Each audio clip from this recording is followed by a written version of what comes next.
ഏതൊരു കഥയിലും നമുക്കറിയാമല്ലോ ഒരു വില്ലൻ എന്ന് പറയുന്ന ഒരു കഥാപാത്രം ഉണ്ടാവും.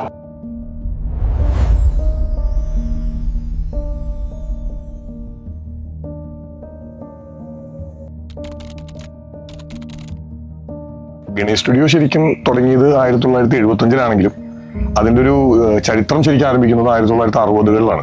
നിങ്ങൾക്ക് എല്ലാവർക്കും അറിയായിരിക്കും, തിരുവിതാംകൂർ രാജകുടുംബത്തിലെ രവിവർമ്മ എന്ന് പറഞ്ഞു, രാജാ രവിവർമ്മ, നമ്മളെല്ലാവരും കേട്ടിട്ടുള്ള ആളാണ്. അദ്ദേഹത്തിന്റെ തന്നെ ഒരു റിലേറ്റീവ് ആയിരുന്ന ഒരു രവിവർമ്മ എന്ന് പറയുന്ന ഒരു ആളുണ്ടായിരുന്നു, ഒരു തമ്പുരാൻ ഉണ്ടായിരുന്നു. അദ്ദേഹം ഈ ഫോട്ടോഗ്രാഫിയിലൊക്കെ ഭയങ്കര ഫാസിനേറ്റഡ് ആയിരുന്നു. അദ്ദേഹം ഇതിന്റെ ബന്ധപ്പെട്ട് ഒരു 3 സ്റ്റുഡിയോകൾ അവിടെ നടത്തിയിരുന്നു, ഈ കൊല്ലം തിരുവനന്തപുരം ബേസിൽ. അപ്പൊ ഈ രവിവർമ്മ എന്ന് പറയുന്ന അദ്ദേഹത്തിനെ ട്യൂഷൻ പഠിപ്പിക്കാൻ വേണ്ടിയിട്ട് വന്ന ആളാണ് ഈ കുഞ്ചുപണിക്കർ എന്ന് പറഞ്ഞ്. അദ്ദേഹം എൻ്റെ വെല്ലിച്ചൻ, അതായത് ഗണേഷ് എന്ന് പറയുന്ന എൻ്റെ വെല്ലിച്ചൻ്റെ നേരെ അമ്മാവനായിരുന്നു.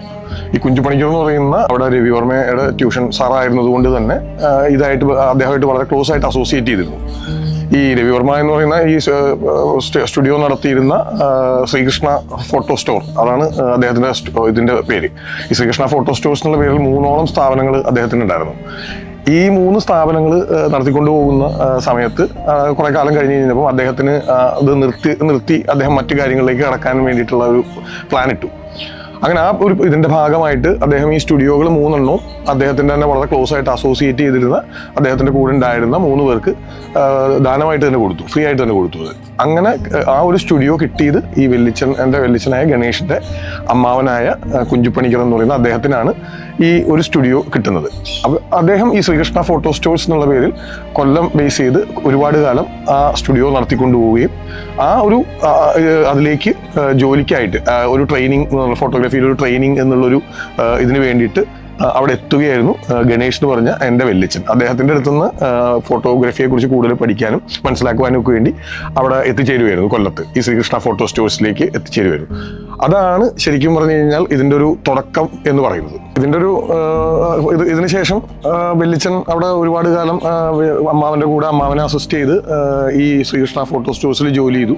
അങ്ങനെ ഫോട്ടോഗ്രാഫിയിൽ അത്യാവശ്യം നല്ല എക്സ്പെർട്ടീസായി ഫോട്ടോ എടുക്കാനും അതേപോലെ തന്നെ ഫോട്ടോഗ്രാഫി റിലേറ്റഡ് ആയിട്ടുള്ള അന്നത്തെ കാലത്തെ ബ്ലാക്ക് ആൻഡ് വൈറ്റ് ഫോട്ടോഗ്രാഫി ആയിട്ട് ബന്ധപ്പെട്ട പ്രിന്റിങ്ങും അങ്ങനത്തെ കാര്യങ്ങളും എല്ലാം നല്ല ഒരു എക്സ്പീരിയൻസ് ആയി കഴിഞ്ഞപ്പോൾ അദ്ദേഹം ഒരു സ്വയം പര്യാപ്തമാകുന്നതിൻ്റെ ഭാഗമായിട്ട് അദ്ദേഹം തിരുവനന്തപുരത്തേക്ക് ചേക്കേറി. അവിടെ തിരുവനന്തപുരത്ത് അദ്ദേഹം ആദ്യം ചെല്ലുന്നത് ശിവറാം സ്റ്റുഡിയോ എന്ന് പറഞ്ഞിട്ട് അന്നത്തെ അവിടുത്തെ പ്രസിദ്ധമായ സ്റ്റുഡിയോ ആയിരുന്നു തിരുവനന്തപുരത്ത്.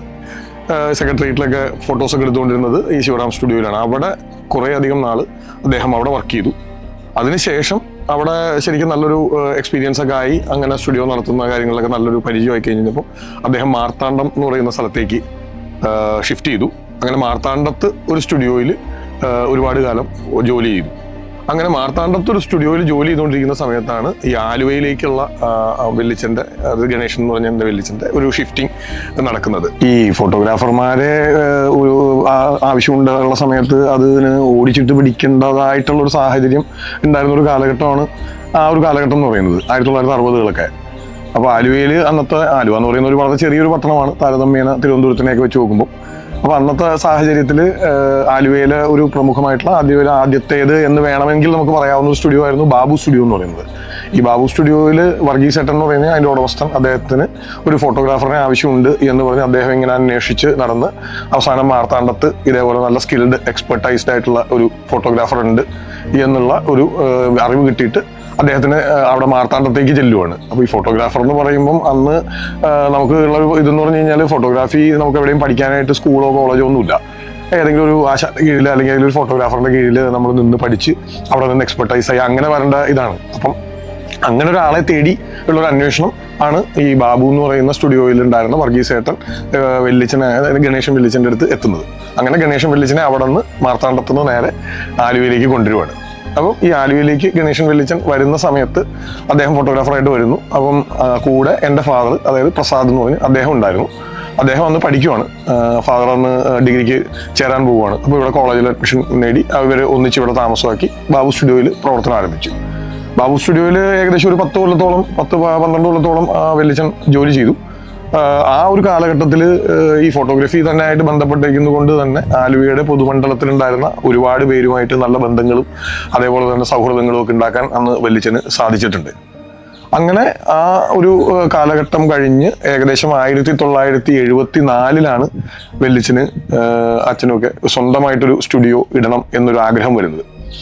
അന്ന് പ്രത്യേകിച്ചൊരു സാമ്പത്തികമായിട്ടോ അല്ലെങ്കിൽ അങ്ങനത്തെ ഒരു ബാക്കപ്പ് ഒന്നും ഇല്ലാണ്ടിരുന്ന ഒരു കുടുംബത്തിൽ നിന്ന് വരുന്ന വ്യക്തികൾ എന്നുള്ള രീതിയിൽ അവരെ സംബന്ധിച്ചിടത്തോളം അതൊരു വലിയ ചലഞ്ചായിരുന്നു.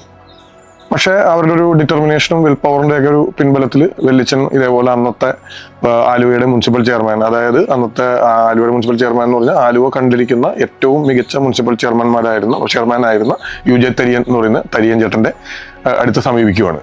അങ്ങനെ തരിയൻ ചേട്ടന്റെ ഒരു അനുഗ്രഹാശസ്സുകളോടുകൂടി അദ്ദേഹം ആലുവയിലെ പ്രമുഖമായിട്ടുള്ള ഒരു ഷോപ്പിംഗ് കോംപ്ലക്സ്, അതായത് കാത്തലിക് സെന്റർ എന്ന് പറഞ്ഞ് ഉള്ള ഷോപ്പിംഗ് കോംപ്ലക്സിൽ ഒരു മുറി തരപ്പെടുത്തി കൊടുക്കുകയാണ് വെല്ലിച്ചന്. മുറിയായി. അപ്പൊ പിന്നെ ഇനി അടുത്ത ഇതെന്ന് പറയുന്നത് തുടങ്ങണമെങ്കിൽ ക്യാപിറ്റൽ വേണം. അതിനും ഇവരുടെ കയ്യിൽ അത്ര ഒരു സോഴ്സ് ഇല്ല എന്നുള്ള സമയത്ത് ഇതേപോലെ തന്നെ ഒരു അകന്ന ബന്ധുവായ ഒരു സർക്കാർ ഉദ്യോഗസ്ഥനായി റിട്ടയർ ചെയ്ത ഒരു മികച്ച കവി കൂടിയായിരുന്ന RG നായർ എന്ന് പറയുന്ന ഒരു മഹാമനുഷ്യൻ, അദ്ദേഹം ഇവരെ സഹായിക്കുകയും അദ്ദേഹം കൊടുത്ത കുറച്ച് പൈസ ക്യാപിറ്റലായിട്ട് ഉപയോഗിച്ച് ഗണേഷ് സ്റ്റുഡിയോ 1975 ഫെബ്രുവരി 12 ഗണേഷ് സ്റ്റുഡിയോയുടെ ഉദ്ഘാടനം നടന്നു. അങ്ങനെ ആ ഉദ്ഘാടനം നടന്നു. അത് നല്ല ഭംഗിയായിട്ട് പ്രവർത്തനം ആരംഭിച്ചു എന്നുള്ളതാണ്. ഈ കാത്തലിക് സെന്റർ എന്ന് പറയുന്നതിൻ്റെ ഒരു പ്രത്യേകത എന്ന് പറയുന്നത് അത് ശരിക്കും ആലുവയുടെ പറഞ്ഞൊരു ഹൃദയഭാഗത്ത് എന്ന് വേണമെങ്കിൽ പറയാം. അന്നത്തെ കാലത്ത് ഏറ്റവും നല്ല രീതിയിൽ ആൾക്കാർ വന്നു പോകുന്ന ഒരു കേന്ദ്രം. റെയിൽവേ സ്റ്റേഷനിൽ നിന്ന് നടക്കാവുന്ന ഒരു ദൂരം, KSRTC ബസ് സ്റ്റാൻഡിൽ നിന്ന് നടക്കാവുന്ന ഒരു ദൂരം, അതേപോലെ തന്നെ പമ്പ് ജംഗ്ഷൻ, ആലുവയിലെ പ്രധാനപ്പെട്ട ഒരു മേഖലയായ പമ്പ് ജംഗ്ഷനിൽ നിന്ന് നടക്കാനുള്ള ദൂരം, അങ്ങനെ ഒരു വളരെ കീ ആയിട്ടുള്ളൊരു സ്ഥലത്ത് അങ്ങനെ ഒരു പ്രസ്ഥാനം ആരംഭിക്കാൻ സാധിച്ചു എന്നുള്ളതാണ് അതിൻ്റെ ഒരു വിജയത്തിലേക്കുള്ള ഒരു പ്രധാന കാര്യം എന്ന് പറയുന്നത്. ഇന്നും ഗണേഷ് സ്റ്റുഡിയോ അവിടെ അതേപോലെ തന്നെ വിജയകരമായിട്ട് പ്രവർത്തിച്ച് വരികയാണ്. തുടങ്ങുന്ന കാലഘട്ടത്തിൽ, അതായത് 1975 ശരിക്കും തുടങ്ങുമ്പോൾ ഞങ്ങൾ സ്റ്റാർട്ട് ചെയ്യുന്നതെന്ന് പറയുന്നത് ഏകദേശം ആസ്റ്റോറിയ എന്ന് പറയുന്ന ഒരു അന്നത്തെ ഒരു ജാപ്പനീസ് മോഡൽ ക്യാമറ, കാൾ സീസണിൻ്റെ ലെൻസൊക്കെ ആയിട്ട് ഉള്ളൊരു ക്യാമറ. അതിൻ്റെ ആ ഒരു ക്യാമറയുടെ ഒരു ഏറ്റവും വലിയ പ്രത്യേകത എന്ന് പറയുന്നത് അത് തേക്കുംതടിയിൽ മാനുഫാക്ചർ ചെയ്തിട്ട് അതിൻ്റെ ലെൻസ് അതിനകത്തേക്ക് പിടിപ്പിച്ച് ആ ഒരു രീതിയിൽ മാനുഫാക്ചർ ചെയ്തേക്കുന്ന ഒരു ക്യാമറയാണ് ഈ ആസ്റ്റോറിയ എന്ന് പറയുന്നത്. ഏറ്റവും വലിയ പ്രത്യേകത എന്ന് പറയുന്നത് it is completely manually operated. അതിൽ നമ്മളുടെ ഏത് മൂവ്മെൻറ്റ്സ് ആണെന്നുണ്ടെങ്കിലും ഫിലിം ലോഡിംഗ് ആണെങ്കിലും അതേപോലെ തന്നെ ഈവൻ ക്ലിക്ക് ചെയ്യുന്നത് വരെ മാനുവലി ഓപ്പറേറ്റഡ് ആയിട്ടുള്ള ക്യാമറയാണ്. അതായത് മേപ്പോട്ടും താഴ്ത്തോട്ടും ആക്കുക, ഫ്രണ്ടിലോട്ടും പോകുമ്പോൾ സൂം ചെയ്യുക, ഇതെല്ലാം മാനുവലി ഓപ്പറേറ്റഡ് ആണ്. അത്തരത്തിലൊരു ക്യാമറ വെച്ചാണ് നമ്മൾ തുടങ്ങിയിരുന്നത്. പിന്നെ അതിൻ്റെ തന്നെ ഒരു റിവൈസ് മോഡൽ വെച്ചിട്ട് നമ്മൾ ഔട്ട്ഡോർ ഫോട്ടോഗ്രാഫി, അതായത് ഗ്രൂപ്പ് ഫോട്ടോസൊക്കെ എടുക്കാൻ അത് ഇതേപോലെ തന്നെ ഡിസ്മാൻഡിൽ ചെയ്ത് ബോക്സിലാക്കി കൊണ്ടുപോയി എടുക്കാൻ പറ്റുന്ന രീതിയിലുള്ള ഒരു സംഭവം അന്ന് ചെയ്തിരുന്നു. പിന്നീട് ഉള്ള കാലഘട്ടത്തിൽ അതത് പീരീഡുകളിൽ വന്നിരിക്കുന്ന ഇപ്പോൾ യാഷീക്ക മാറ്റ്, പിന്നെ മാമിയ, അതേപോലുള്ള ക്യാമറകളെല്ലാം ഗണേഷ് സ്റ്റുഡിയോയിൽ ഉപയോഗിച്ച് പോയിട്ടുണ്ട്. ഇത് കൂടാതെ പ്രധാനമായിട്ട് ഉള്ളതെന്ന് വെച്ചാൽ ഈ ബ്ലാക്ക് ആൻഡ് വൈറ്റ് ഫോട്ടോഗ്രാഫി എടുക്കുന്നു എന്നുള്ളതിനോടൊപ്പം തന്നെ അത് പ്രിന്റ് ചെയ്യാനും അതേപോലെ തന്നെ അതിൻ്റെ മറ്റ് സാങ്കേതിക കാര്യങ്ങളെല്ലാം തന്നെ ഗണേഷ് സ്റ്റുഡിയോയിൽ ഉണ്ടായിരുന്നു എന്നുള്ളതാണ്. എൻലാർജർ പോലുള്ള എക്യുപ്മെന്റ്സ്, പിന്നെ അത് വാഷ് ചെയ്യാനും ഹീറ്റ് ചെയ്യാനും ഒക്കെ ഉള്ള സംവിധാനങ്ങൾ, അതെല്ലാം ഗണേഷ് സ്റ്റുഡിയോയിൽ ഉണ്ടായിരുന്നു. അന്ന് അത് വളരെ ചുരുക്കം ചില സ്റ്റുഡിയോകളിൽ മാത്രം ഉണ്ടായിരുന്നൊരു സംവിധാനമാണത് ശരിക്കും. അതിനുശേഷമാണ് പിന്നെ കളർ ഇത് വരുന്നത്. കളറിൽ ഞാൻ അച്ഛനൊക്കെ പറഞ്ഞ് കേട്ടിരിക്കുന്നതെന്ന് പറയുന്നത് ആദ്യം വരുന്നത് CPR ടോണിലുള്ള പ്രിന്റുകളാണ്. അന്ന് ഒരിക്കൽ അച്ഛൻ എൻ്റെ അടുത്ത് പറഞ്ഞിട്ടുണ്ട്, അതായത് ആദ്യമായിട്ട് CPR ടോണിലുള്ള ഫിലിം കൊണ്ടുവന്ന് എടുത്തിട്ട് അന്നത് പ്രിന്റ് ചെയ്യാനായിട്ടുള്ള സംവിധാനങ്ങൾ, വാഷ് ചെയ്ത് പ്രിന്റ് ചെയ്യാനുള്ള സംവിധാനങ്ങളൊന്നും നമ്മുടെ കേരളത്തിൽ തന്നെ ഇല്ല എന്നുള്ളതാണ് പറഞ്ഞു കേട്ടേക്കുന്നത്. എന്നിട്ട് ആ ഫിലിം അവിടെ ബോംബെയിൽ കൊടുത്ത് അവിടെ കൊണ്ടുപോയി വാഷ് ചെയ്യിച്ചിട്ട് തിരിച്ചിങ്ങോട്ട് വരുത്തൂക്കിയാണ് അന്ന് ചെയ്തേക്കുന്നതെന്ന് പറഞ്ഞു കേട്ടിട്ടുണ്ട്. അതിനുശേഷം പിന്നെ നമ്മുടെ നോർമൽ കളർ ഫിലിമുകൾ വന്നു. കൊണീക്കയുടെയും കൊഡാക്കിൻ്റെ ഒക്കെ ഫിലിമുകൾ നമ്മളിവിടെ പോപ്പുലറായി. അതിൻ്റെ പ്രിന്റിങ് ശരിക്കും സ്റ്റാർട്ട് ചെയ്യുന്നു എന്ന് പറയുന്നത് ഇതേപോലെ തന്നെ കംപ്ലീറ്റ്ലി മാനുവലി ഉള്ള ലാബുകൾ ഉപയോഗിച്ച് അങ്ങനെയാണെന്ന് ഈ പ്രിന്റിംഗ് ഒക്കെ നടന്നുകൊണ്ടിരുന്നത്. അന്ന് നമ്മൾ ഉപയോഗിച്ചിരുന്നു എന്ന് പറയുന്നത് പെൻടെക്സ് മുതൽ നിക്കോൺ വരെയുള്ള ഏറ്റവും പ്രീമിയം കമ്പനികളുടെ ക്യാമറകളാണ് ശരിക്കും കളർ ഫോട്ടോ എടുക്കാൻ വേണ്ടിയിട്ട്, ശരിക്കും കളർ ഫിലിം എടുക്കാൻ വേണ്ടി ഉപയോഗിച്ചിരുന്നത്. അതിൽ തന്നെ നമ്മൾ ഏറ്റവും ഉപയോഗിച്ചിരുന്ന ഏറ്റവും സുപ്പീരിയർ ആയിട്ടുള്ള നിക്കോണിൻ്റെ FM2 എന്ന് പറയുന്ന ക്യാമറ, അത് ഏറ്റവും സക്സസ്ഫുൾ ആയ ക്യാമറകളിലൊന്നാണ്. അത് ഒരുപാട് കാലം ഉപയോഗിച്ചിരുന്നു. അത് കഴിഞ്ഞ് ഇതിനകത്തുള്ള ഒരു എടുത്തു പറയേണ്ട ഒരു ഡെവലപ്മെന്റ് എന്ന് പറയുന്നത് കളർ പ്രിന്റിങ്ങിൽ ഏറ്റവും നൂതനമായ സംവിധാനത്തിന്റെ ഒരു കടന്നുവരവാണ്. അതായത് 90കളുടെ ഒരു തുടക്കം കഴിഞ്ഞ് കഴിഞ്ഞപ്പോഴത്തേക്കും കളർ പ്രിന്റിങ്ങിന് വളരെ പ്രിസൈസ് ആയിട്ട് പ്രിന്റ് ചെയ്യാൻ പറ്റുന്ന മെഷീനറികൾ വന്നു. അന്ന് ഗണേഷ് സ്റ്റുഡിയോയിലേക്ക് നമ്മൾ കൊണീക്കയുടെ ഒരു 808 എന്ന് പറയുന്ന ഒരു പ്രിന്റിംഗ് മെഷീൻ, അതായത് അന്നത്തെ കാലത്തെ ഏറ്റവും സോഫിസ്റ്റിക്കേറ്റഡ് ആയിട്ടുള്ള ഒരു പ്രിന്റിംഗ് മെഷീൻ ആയിരുന്നു അത്. അതായത് നമ്മൾ പ്രിന്റ് കൊടുക്കുന്നത് തൊട്ട് പ്രിന്റ് പുറത്ത് വരുന്നത് വരെ കംപ്ലീറ്റ്ലി ഓട്ടോമേറ്റഡ് ആയിട്ടുള്ള ഒരു സിസ്റ്റമുള്ള ഒരു പ്രിന്റിംഗ് മെഷീൻ.